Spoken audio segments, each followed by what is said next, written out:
Welcome to the Cross Border Interviews, the online show where we dive into the insights of municipal political leaders from across Canada. And our mission on this show is quite simple: shine a light on the dedicated individuals who day in and day out work around the council table to shape the communities that they call home. And joining us for our 799th episode of Cross Border Interviews is from the county of St. Paul, Alberta, Councillor Kevin Wirsta. The County of St. Paul welcomes you to blaze your own trails and escape to the country. The region is affably known as the Lakeland and offers ample opportunities for tourists and residents alike to enjoy the region. The County of St. Paul is known for trails and lakes, with dozens of lakes, Alberta's Iron Horse Trail, and bylaws that allow for back road access for off-highway vehicles. Some provincial historical sites also in the community include Fort George-Buckingham House in the Elk Point area and the Frog Lake Memorial Site in Frog Lake. Are you passionate about local governance and municipal issues? Do you believe in the power of community-driven conversations? Then join us at the Cross Border Network, where we bring together voices from across Canada to shine a spotlight on the challenges and the triumphs of our municipalities. But we need your support to keep the conversation going. Visit crossborderinterviews.ca today to show your support by backing the show monthly or making a one-time annual donation. Your contribution will help us grow and expand our reach, bringing important stories to even more listeners across the nation. Together, we can make a difference. Together, we can amplify the voices of local communities. Together, we can shape a brighter future for all. Cross Border Network, where local matters and your support counts. Visit us today at crossborderinterviews.ca.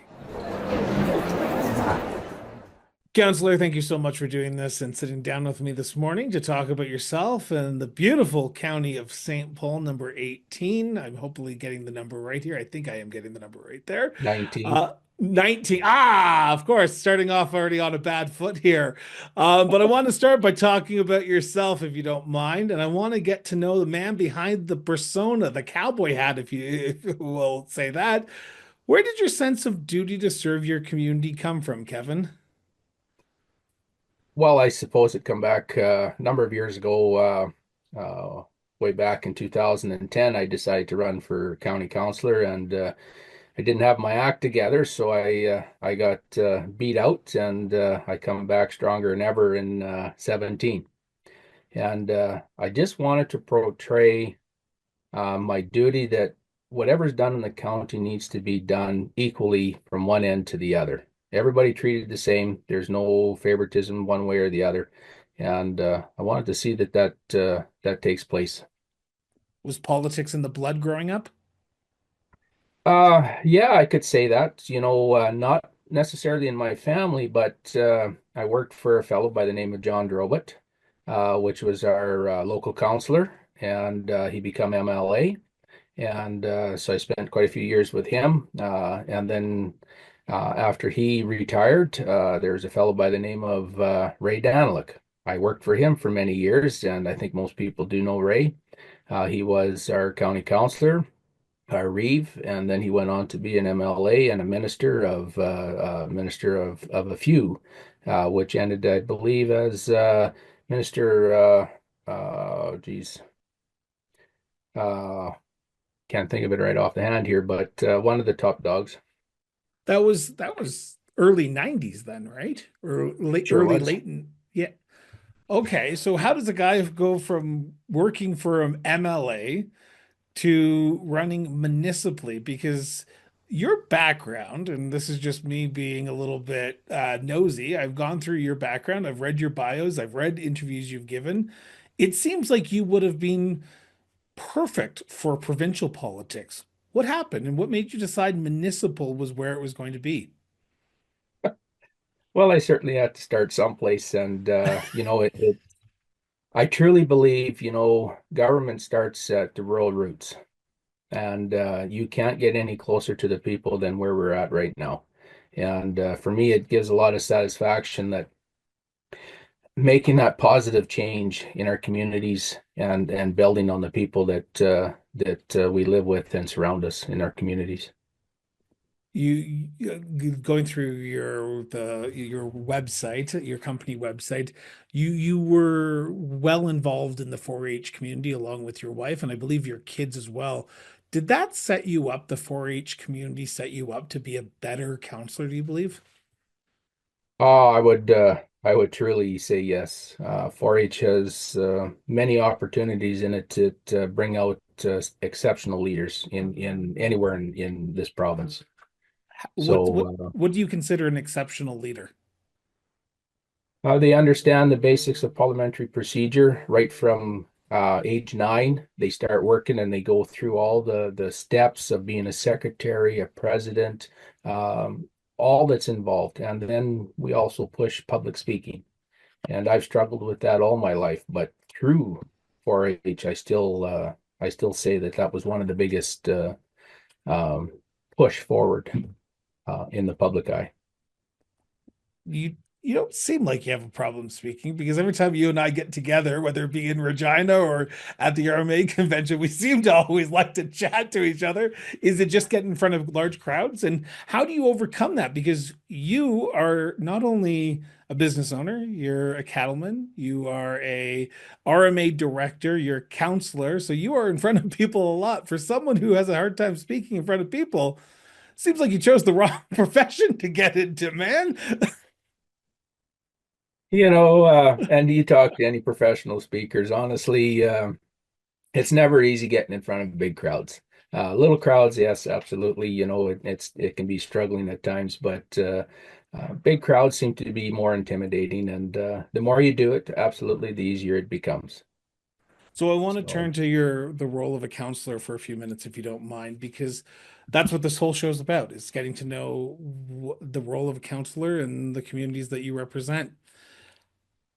How do you make the tough decisions? Going back to your original statement about making sure everything is equal from one side of the county to the other, how do you make those tough decisions where it is equal, knowing that sometimes it can't be because some areas are going to get a little bit more funding than others in your community? my, you're asking me some tough questions here this morning. Um, That's what we do, Kevin. Come on, counselor.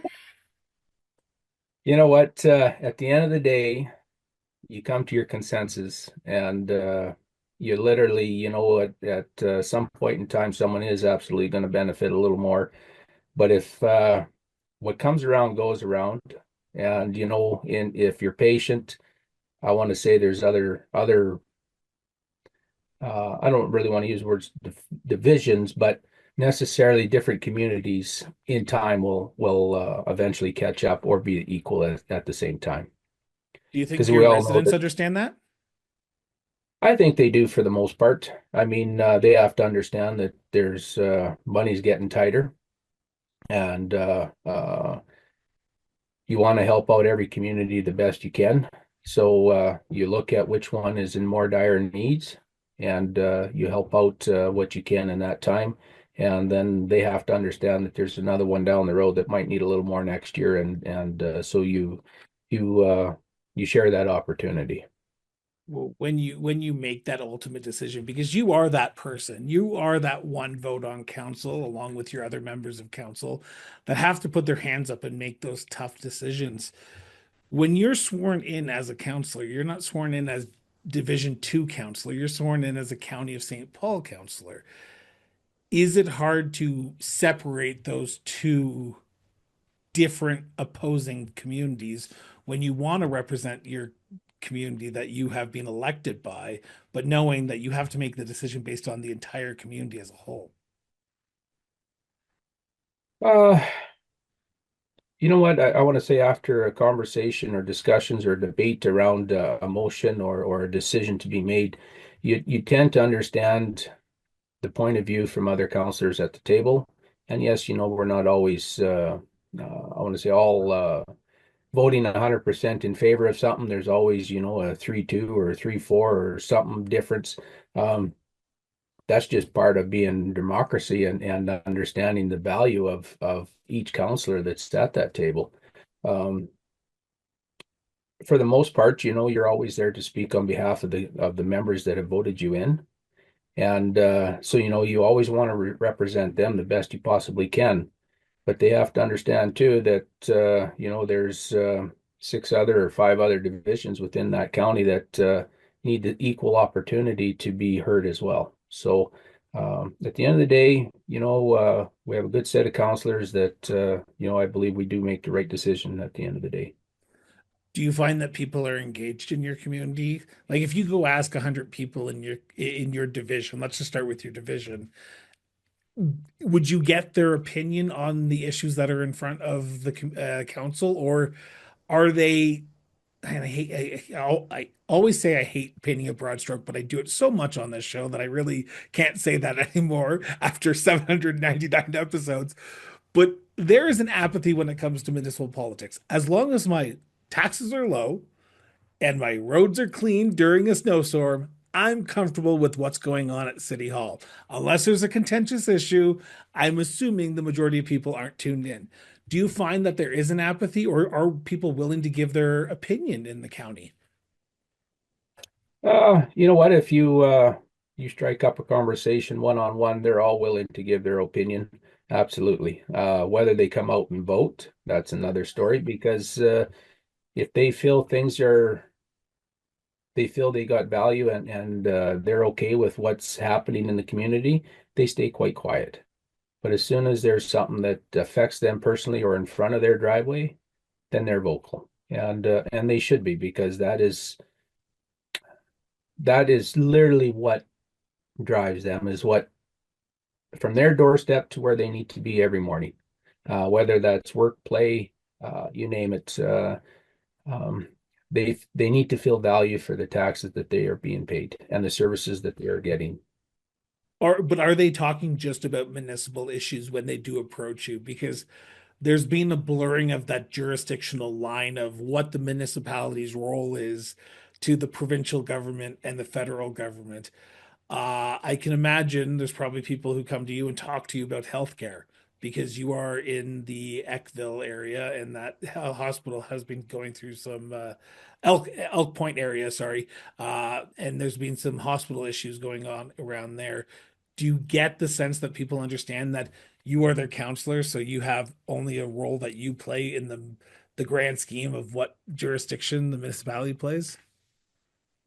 For the most part, I want to say they do understand that. The ones that don't absolutely will come and complaining to fellow counselors. And once it's explained to them, and yes, you know what, it is our duty to push it up and push it forward. So the provincial government understands our needs and wants here within our community. But um, and again, that goes right back to grassroots. I mean, being, your divisional counselor, you hear it right from the people themselves. And that's where it needs to get pushed further up. But as far as, making some huge changes within, that can be awfully tough. And I want to say probably not even my realm of scope, but certainly we can push those issues forward. I want to turn to the county as a whole, and I think this is going to be the juicy part because I like to learn a little bit more about the county and the communities that people represent from them. But before I start this line of questioning, I'm going to preface it as I always do. This is a conversation between the counselor and myself. This is not a motion of council, not a direction of council, not a policy of council. I've done this enough. I don't even have to read it off the script anymore. This is his opinion and the counselor's opinion alone. That being said, it may be something that lines up with what the council is talking about, but it's still his opinion. He is one vote and he needs a majority of the vote on council to pass anything. With that being said, counselor, in your opinion, what do you believe is the biggest challenge facing the county of St. Paul today as of recording this at the beginning of December 2024? Well, I guess the biggest challenge is going to be infrastructure.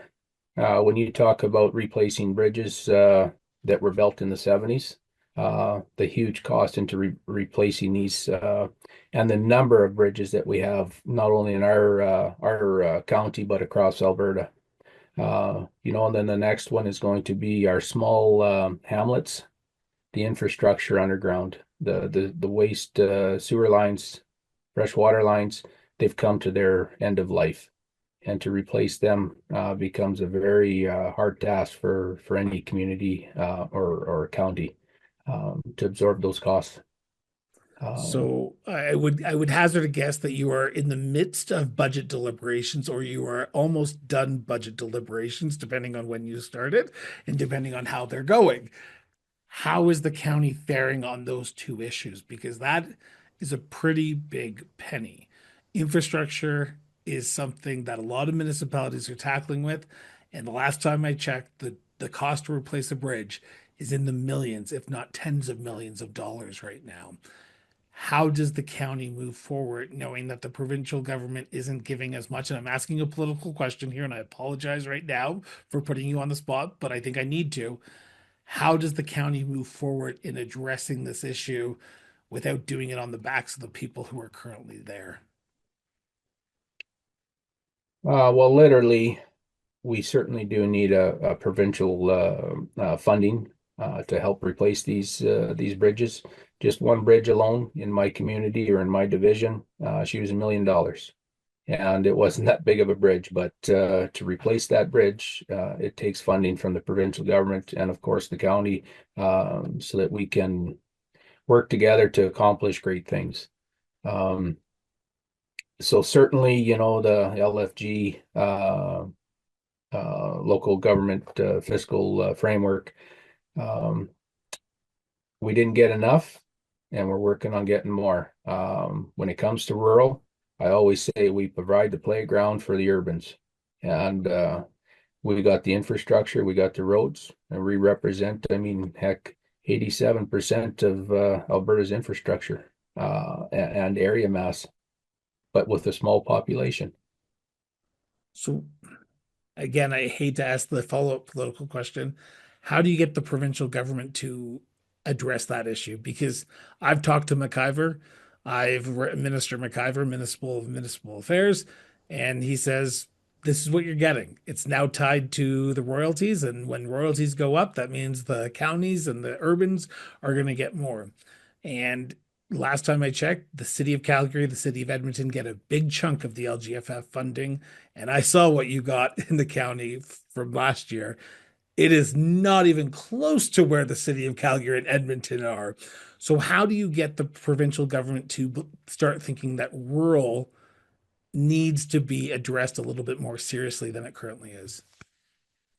We keep presenting facts, the facts that what rural is all about and where we sit and what we need. Um, don't dress it up, just present the facts. Do you And think the you're being facts heard? are absolutely, absolutely. The provincial government is certainly using um, a lot of I'm going to say, the fireworks that rural has presented. They use it in their conversations. So I, we're being heard. I like that.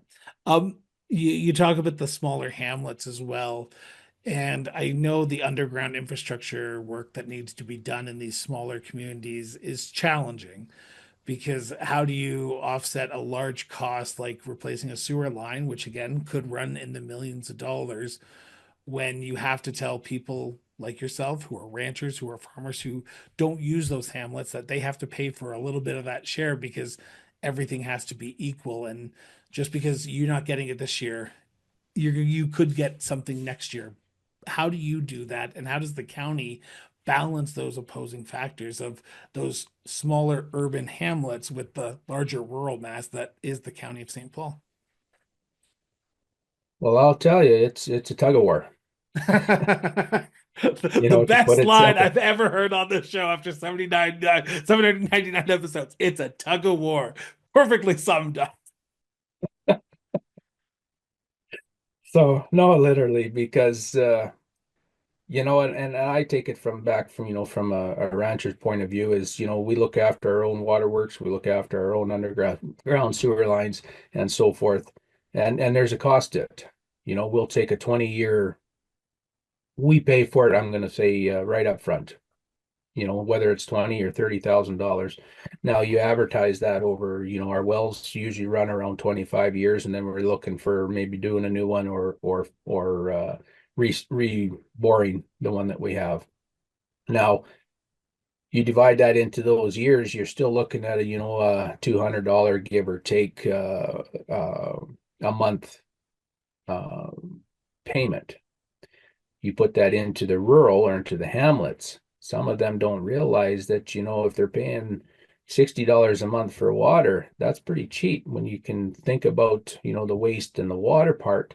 Now, when you start increasing that to 100 or, $200, that becomes very concerning for them because they're not accustomed to thinking the way that the farmer does, I want to say. Also, And they're relying on a paycheck that they get every month. And so when you take, well, just going to say from $60 to, increasing it to say just $200, that's a huge chunk of their income going for infrastructure that they can't see and don't. I was going to say don't understand, but I'm certainly they would understand. Uh, it's hard paying for something you can't see every day. It's easy to pay for something that you drive on, that you work on every day, but when you don't see it, it's really tough to pay for that stuff because you don't necessarily always understand it, what's happening underground. And it's a tough pill to swallow. Um, so again, it's a tug of war.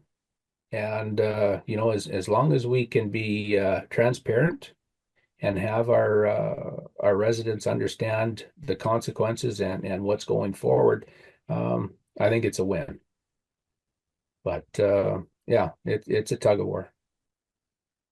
it's a win, but I'm going to play a little devil's advocate with you because you have to make those tough choices because at the end of the day, you have to balance your budget as a municipality. Municipalities cannot run deficits. I don't care who you are. You tell me they can, I will tell you they can't. You cannot run a deficit in the country of Canada as a municipality. You have to make some tough choices, and that $660 to $200, and that's just your scenario that you threw out. That is a lot of money for some people right now. We are in an affordability crisis right now, and we can get into the carbon tax, we can get into the cost of inflation, and we can talk about all the external forces that are playing into the factor of people's pocketbooks. But you are the closest to the people. And when you raise their water bills, even $10 hypothetically a month, that is a lot of money. That could mean the difference between going to the grocery store or not a week. How does the municipality balance growth challenges, infrastructure challenges with the understanding that right now all these projects that you would want to do, whether fixing infrastructure, might need to be held off until 2 years from now when the economy is a little bit better. You're absolutely right, Chris. It's and I mean, yeah, changing a water bill from $10 to $20 difference is can mean the difference of going to that grocery store. I'm not kidding. We have residents that talk about that we have to move out because we can't afford to live there any longer, and that's a sad statement. Um, so yes, as council, we have a tough job to balance that budget. It certainly doesn't balance it on its own like some people may think it does. I Um, was waiting for the shot at Trudeau. Come on. I can't get it through an interview with you without a shot at Trudeau. Come on, counselor. totally. But you just about lost my train of thought here. No, But you were talking about you can't balance the budget, which is understandable. But you have to continue to grow because if you don't replace, you don't change, you don't adapt to what is thrown at you, because water mains break, sewer lines break, and that means you have to fix them. And when they were put in, they were probably about $100,000 to put in. Now, if you replace a sewer line, they're about $1 million. So you're going to have to come up with that. Do you find the county has a good balance of being able to address the issues proactively rather than reactively? We That's a good question. You know what? We certainly do try and do be more proactive than reactive. I've always said that kind of thing. Um, when there's dollars available, and we strive and we work hard to do that for our communities to enhance and build on them. But when there's no dollars, I'll tell you, it's a piecework. And you know, you do what you need to do to get through and manage those dollars. Because at the end of the day, again, you got to balance that budget. Um, so, you know, we're working hard in trying to get back to that water for life, you know, a 90-10 or an 80-20, and seeing what the provincial and federal governments can actually do to help us out to offset some of those big costs, you know, Now, so that residents don't have to pick it all up. I was going to turn to the accomplishments, but I want to talk about something that we did mention just 2 seconds ago, and I want to talk about Trudeau for a second, if you don't mind. And I know this is going to be one of these weird questions that I ask, and you're the very first person I've ever asked. And the only reason that is because you are a rancher. You are an agricultural community, and you are a rancher yourself. We talk about the carbon tax, and the farming community in this country is up in arms about the carbon tax. How has the carbon tax impacted your community or even yourself? Has it drastically changed the way you've had to operate your community, your farm, your cattle, or is it something that there's an external dialogue going on and I'm just missing the mark here? I've Yeah, opened good up old the can country. of worms. I apologize, but I need to get this on the record because you're the first person I can ask this to, and I would get a straight answer because you're a straight shooter. Well, certainly, remember every time I turn a key or move a wheel around here, carbon tax hits us. Um, of course, we're burning diesel, we're burning gas. You know, the long time what you call harnessing horses has gone by the wayside. And when you start firing up these our agricultural tractors, we burn a lot, and it affects us every day as we go out there. I start a tractor every day to go feed cows. You know, I run that tractor probably 5 hours a day just to maintain and feed cows. So when you add that in, the amount of fuel, I mean, we go through that, you know, yes, it's, you know, I'm burning 500 liters a day, whatever. Bottom line is, whether you're plucking carrots out of the ground or you're hauling beef to town, there's a carbon tax on that now, and it just multiplies every time it moves one from the producer to the transporter to the grocery store, and it carries on down the line. So, you know, you wonder why the groceries are so much more money in the stores. Someone's got to increase these costs. And to be quite honest with you, it's generally not the producer. Really? Certainly. Most producers take what they can get at the auction. As the So auction, go ahead. when you're selling your product, you're taking what someone's willing to pay for it. We don't set the price as a producer.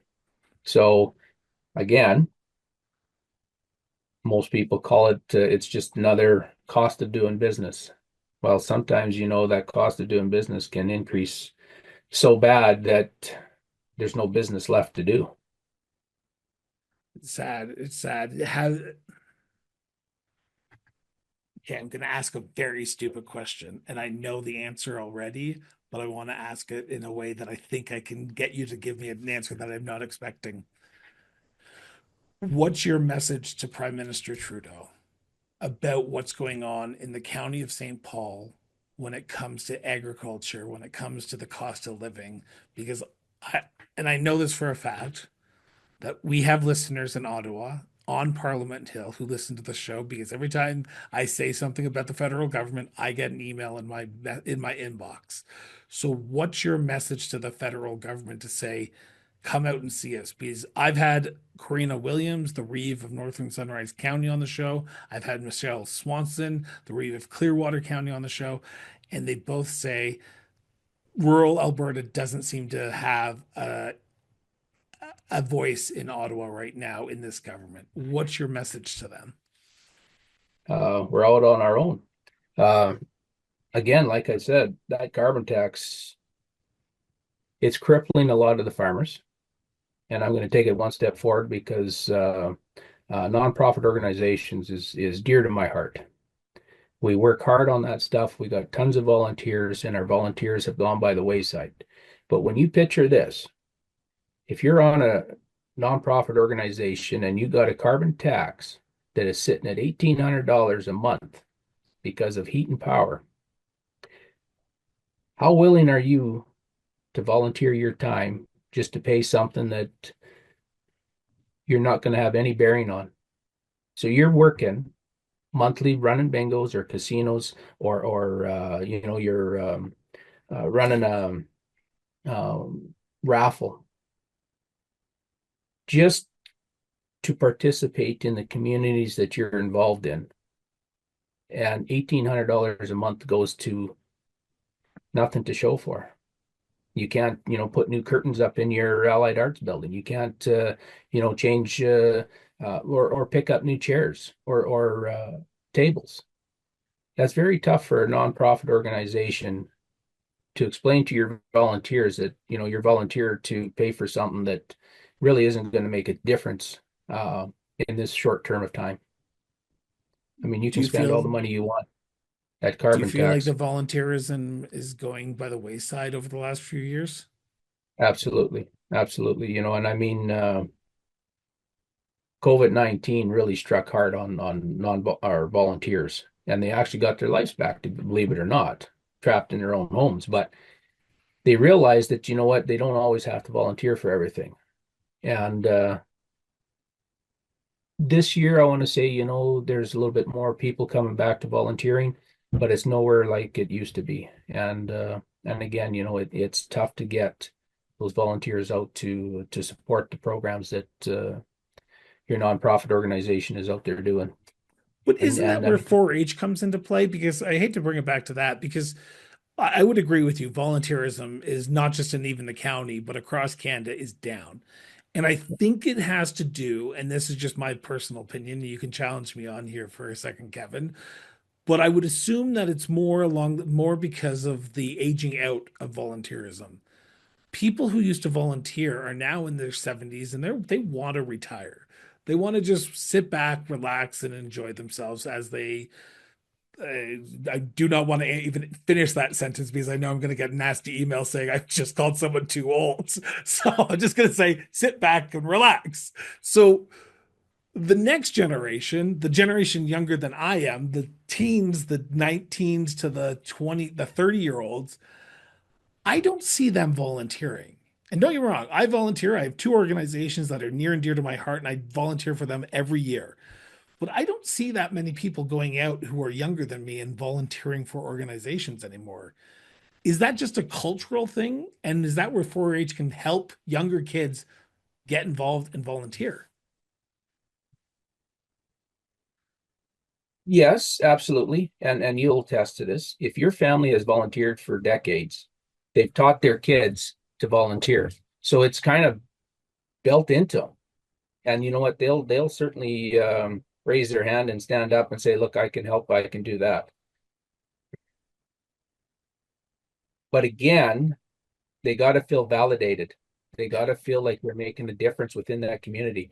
And when you're working so hard to do things for that community, and at the end of the day, you're still at net zero or negative because you have to pay that $1,800 a month on carbon tax, that really hurts our communities. It And certainly. if you're charging carbon tax on businesses, sometimes that can be recuperated within and help supported or paid by multiple people. But when you're talking about a non-profit organization that's trying to keep a building heated for entertainment for the communities, that's a tough pill to swallow. Totally. Certainly So is. And I I'm going to apologize throw. to our. Go ahead. I want to throw one more thing out there because you keep bringing up 4-H, and 4-H has been very passionate to me, and I've been a leader for, geez, 15 years or better. Just last week at Agribition in Regina, that's where everybody gathers around, brings the top cattle from across Canada and some in the U.S. And when you talk about 4-H, and it was something that was brought up to me, and I'm very proud to say this, is that in our little town of Elk Point, there was 4 kids that I was a leader of in that club. And in the Supreme Championship Drive, there was 4 Elk Point kids that had cattle in that show. And I thought that is awfully impressive when you talk about leadership, education, and the drive for these kids. And you get 4 of them sitting in that Supreme Champion with their own cattle. I thought that was pretty cool. Round of applause for them, because that is an accomplishment in itself. I wouldn't be able to Totally. do it, but that's just me. So I apologize to everyone who's been listening for the last 15 minutes on our tangent that we went into federal government, the carbon tax, and 4-H. But that's the great thing about this show. You never know where it's going to go. So I'm going to go back to the original question, but flip it a little bit.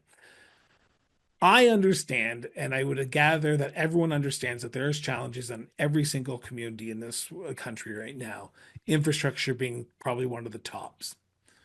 What do you believe is the accomplishment that you are proud of when it comes to the county of St. Paul? When you look at the county as a whole, what do you say, you know what, we do have our challenges, but we have this going right for us? Uh, It's a question that where do I never want to usually start? Where asked do I that want to often. start on that? Hey, It's a question that never usually gets asked enough to our municipal politicians. We only always talk about our challenges, but where do you want to start? Wherever you want to start, what is the thing that you are the most proud of when it comes to the county of St. Paul? I was going to say St. Prairie, but it's like, no, that's not it, Chris. well, I guess I want to say too, it's bringing value to our municipality, understanding the strengths and the differences from one end to the other, and supporting those communities that need support when needed, and doing the right thing at the end of the day. And that's having debates, that's having a conversation, and understanding our strengths, our weaknesses, and moving forward from there. Um, when you can have that dialogue from one end of the county to the other, I think at the end of the day, the right decisions are always being made. And sometimes they are tough. Sometimes, someone ain't getting what they want. Whether it be in a subdivision or a road being built or I want to say a school being built, those type of things. They all have their challenges, and there's a lot of decisions that are being made. And at the end of the day, I'll always say, certainly with that debate, the right decision has been made, and you follow up with the consequences after. I appreciate that honest answer. Before we turn to the last segment, I have introduced a new part of the show, which is only geared towards those who are heading into a municipal election in 2025. And oh no, that's right, Alberta is heading into a municipal election in 2025. So you do not have to answer this question, but I've got to ask because it is the show about municipal politics with a municipal election on the horizon. Have you decided? You don't have to say yes or no, but have you decided, or are you deciding, or has the decision been made? Are you running for re-election in 2025, Kevin? Absolutely, Chris. There's no You are. question in mind there. I'll be there. Yeah. So what do you want to get accomplished? Because that's always the question that everyone asks is you've had 2 terms. What's the thing that you want to see get done in the next 4 years if you're reelected? Well, I truly believe that being as a municipal government, you certainly have the power to create change. And honestly, I'm afraid of change. Most people are. But at the end of the day, I think change is what inspires our community to move forward and to be more relevant in the difference our communities closer together. It inspires new ideas, new direction, and brings excitement to our communities. And I challenge anyone that if you're willing to change and look at new ideas, you will take your community to another level because nothing should stay the same. We revolve as time goes on. The worst thing I've ever heard, the worst thing to say in municipal politics, as said to me by many mayors, reeves, and councillors, is we do it this way because we've always done it this way. And that is the worst thing you could ever say to a councillor because, like you said, as much as change is hard, you need to change to adapt to the community that you are serving. Totally, totally. So, uh, now being a person who has entered into their seventh year, heading into their eighth year on council, what advice would you give a potential counselor? What's that one piece of advice that you wish you would have had prior to getting elected in 2017 that you wish you said, if I would have known this, it would have made my transition to becoming a counselor much easier? Not necessarily before the election, but certainly after the election. There is a couple of roadmaps, I want to say, that certainly can inspire and help new counselors or old counselors move forward and embrace change. Because honestly, when I first got into politics, I did ask questions. Oh, yeah, you'll be fine. You'll be good at it. You know, you're a leader. Well, that's okay. I understand that. What did it involve? You know, I didn't anticipate that I would be sitting on the library board and uh, I want to say doing change or how can I say this? Understanding how our public library services work, and it's a different legislation as well. Okay, that was new to me. I was never, I want to say, a book reader or that, but I certainly have a way better understanding of what our libraries do today and how important they are to our communities and how they are actually one of the biggest ties to any immigration and learning aspect within your community. You know, they are very, very important.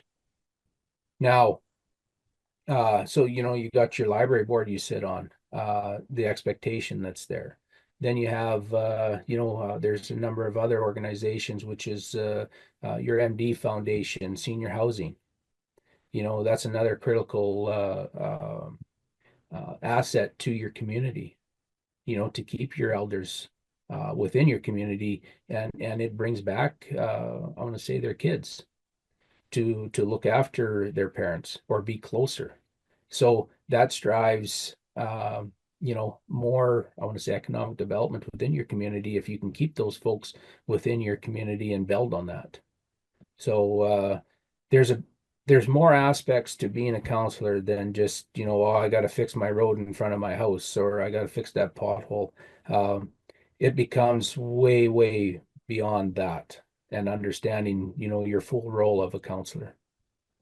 Have you been able to find the balance? Because not only are you a counselor, you're on the RMA board, the Rural Municipalities of Alberta board, and I'm on the County of St. Paul's website right now, and the list of boards that you are appointed to as a counselor is astonishing. How do you have time to be a rancher and go to Regina and do the full job as a counselor? Because I'm looking at this list, and these are just a few. Riverland Recreation, North Saskatchewan Watershed Alliance, Intermunicipal Council Committee, Heavy Oil Committee, Fort George and Buckingham House. And this is just, I'm cherry picking here. There's probably about like 15 that are on the list. Did you expect it to be a full-time job? Because people assume that a counselor's job is just one meeting a week and that's all. True enough. You said it. And again, getting into I wasn't expecting that I'd be sitting on, the Riverland Trail Recreation Society. And that one is very dear to my heart at this point in time. And I got to tell you, I mean, it's the old train tracks, and it runs through our county. There's over 200 kilometers of it. And you talk about economic development and tourism. That is a prime example. It's a beautiful trail that'll go, 200 kilometers. Take it by quad, walk it, run it, bike, and in the wintertime, take your sled. So it's an incredible trail. And but again, these are every month meetings. Some of them are every 3 months or quarterly or so on. But you know what? It gives me, I guess, to answer the question. Um, if your heart is in it, you'll be fine. If your heart's not in it, it becomes too much work. And I'm also going to say this is that every time I've run for election, always ask the busy person to get things done because they're the ones that'll get it done. And I'm born to be busy. I've always been busy. I can't sit still. So I enjoy what I do. I'm inspired by a lot of these committees that I'm on. And people ask me, uh, how's your job or how long you been working? And I says, well, I quit working in 1990. He says, what do you mean? And I says, well, I haven't worked since then because I've enjoyed everything I've done since then. So, here I am, however many years later, and living life, loving it. It's been a whirlwind, but truly enjoying it. Has your wife enjoyed it? You being out of the house so much, but all these committees that you have to sit on? Sometimes, home life work basis, it can get challenging, and every year or every election, I ask, are you going to support me in running? And between my wife and daughters, they always say, yes, go ahead. It's you enjoy it, go ahead. So they pick up the slack that's left here at home, and we manage to run, our cattle operation and carry on. So after a long day of council, after a long day of all these meetings that you have to attend throughout the year, where's your place in the county that you can go and decompress? That you can just recenter yourself and know that tomorrow morning you're going to get back up and do it all again. And I'm going to hazard a guess. I know exactly where it is, but I want you to say it. Well, truly is coming back home and putting my foot on the fence and leaning over and looking at the cattle that are in the pen, whether it be the show cattle or our sale bulls. It's That's something to be said, and not necessarily any conversations happening, but just decompressing your day, looking at what you love looking at. So, I love that answer. Um, I was not going to ask this question, but I have to throw this in because I listened to an interview that you just recently did, and you talked about your love for basketball. Now, I can't imagine you ever sitting down and watching basketball, but here we are. You said it. I can pull it up for anyone who says I'm lying here, but you said you enjoy basketball. What's your team? Do you have a team that you follow, or is it just something that you said off the cuff that you hope no one was going to challenge you on? well, you know what? To be quite honest with you, Chris, back in high school, I played a lot of basketball, and I was point guard and very good at it at that time, and really enjoyed it. And till this day, I still have a signed Grizzlies basketball from the whole team, and that was back in 1992. Wow. And yeah, and then the Harlem Globetrotters as well. I have their signatures on a basketball, and I'm still pretty proud of them balls. And uh, yeah, so I don't necessarily follow the basketball in today's world, but it's always been dear to my heart. And if there's a one-on-one, I'd certainly jump in and give it a go. We started by talking about you, and we ended by talking about the county and you a little bit there with your love of basketball. But what makes the county of St. Paul such a unique place to live, to work, and to raise a family? Well, I guess that's a pretty easy question to answer because we got some of the finest schools in our county, from kindergarten to grade 12. We got local college that's nearby. I'm going to say Lakeland College in Vermilion. Um, very rural setting. We're our second best GDP in this county is agriculture. Then it's oil and gas. We're very prominent in that. Yes, it's been tough over the last number of years, but still, oil and gas is in our backyard. Um, so when you combine those two, it makes our county very promising to work and live. Got a lot of great stores. And I said it before, the more stores or the more you can build on your towns, the better your county residents will be because they have more variety to shop local than to go further. And when you can have that dynamic, it just builds that whole community stronger and better each and every day or year. Um, so you talk about that, and then let's get into recreation. I mentioned we have that Iron Horse Trail, incredible trail to be on and be part of, and literally free of charge. I mean, jump on it any given day, and away you go. Um, then we have our lakes. The county of St. Paul, we're very grateful that we have 4 parks within the community. Um, they do wonders. They're fully serviced between power and water. We have actually wheelchair access to some of the lakes that allow for our unfortunate, and the list can go on and on. So when it comes to recreation, we got great fish, we've got great lakes, we got great camping, and we got some trails. The hunting out here is phenomenal as well. Um, so when you're choosing a community to go and whether it's to raise a family or to retire in, the county of St. Paul is very well diverse, and we have something that would certainly inspire any family moving here. Counselor, I want to thank you from the bottom of my heart for sitting down and doing this. I know I said half hour to 40 minutes, and I think we're nearing the hour mark right now. But that's what happens when you sit down with a good friend and you just talk about life, liberty, and municipal government. So I appreciate you taking time out of your busy schedule to sit down and do this. It's an honest pleasure. And I will be up in the county of St. Paul again later on in the spring. So I will look you up and let's go grab a coffee or give me a tour of your cattle because I'm a big fan. Anytime. I'd be certainly willing to sit down and have a coffee with you, Chris. It's been wonderful. Thank you so much for tuning in for our 799th episode of Cross Border Interviews. Now, we will be back Thursday with a brand new episode and our 800th guest on this show. 800 episodes, 800 unique individual interviews with people from around the globe and here in Canada. If you haven't already, be sure to hit that subscribe button so you never miss an upcoming episode. Your support means the world to us.